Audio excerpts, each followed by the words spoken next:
Good morning, this is Tim McGowan for the Finance News Network. US equities finished notably higher in Wednesday trading on the back of cooler July inflation print. Key inflation data showed a better than expected slowdown for rising prices. The headline consumer price index for July rose 8.5% year on year and was flat compared to June. Economists surveyed by Dow Jones were expecting a number at 8.7%.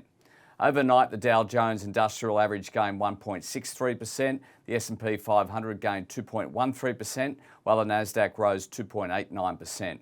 Major tech stocks outpaced the broader market on Wednesday, with Facebook parent Meta rising 5.8% and Netflix gaining more than 6%. The Nasdaq has now moved out of bear market territory. Shares of Disney surged more than 5% after hours when the company reported earnings that beat Wall Street estimates on both the top and bottom lines, with strong spending at the theme parks. In addition, total subscriptions to Disney Plus rose to 152 million, higher than the forecast estimate of 147 million. Across the sectors overnight, defensive industries underperformed but still ended higher. Autos, semis, credit card, home builders, rail, asset managers, chemicals, banks, airlines were amongst the standouts. Headline-wise, Elon Musk sold another $7 billion of Tesla stock in case he is forced to buy Twitter. President Biden signed this week the CHIPS Act, kicking into gear one of the federal government's largest investments in American industrial capacity. The bipartisan law will provide $52 billion in subsidies to chip makers in the hopes that they'll build their massive foundries in the States rather than overseas, as well as pour funding into R&D of high-tech industries. Right on cue, Micron said it will spend $40 billion on chip-making factories in the US by 2030. Behind the strong overnight numbers is an easing in supply chain constraints. The average cost of taking a standard 40-foot metal box across the world's ocean is now down by 40% from its peak. Delivery times are easing across the globe, and the number of vessels queuing outside the port of LA has dropped 75% from the start of the year, despite the port recording its busiest June in a century.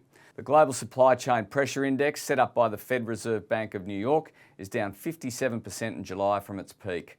Of course, the trend may reflect weakening demand for goods, as high inflation, which was in part owing to the surge in the cost of shipping and materials over 2021, dents purchasing power of the consumer.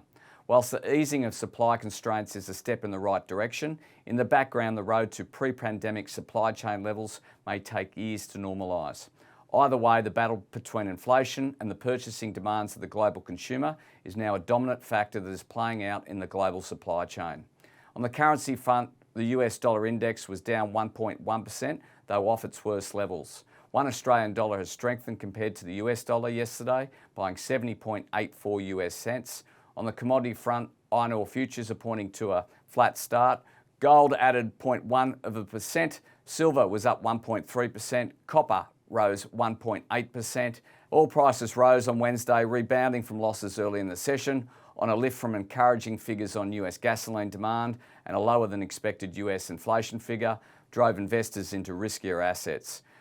Oil gained 1.6% to 91.93 cents US a barrel.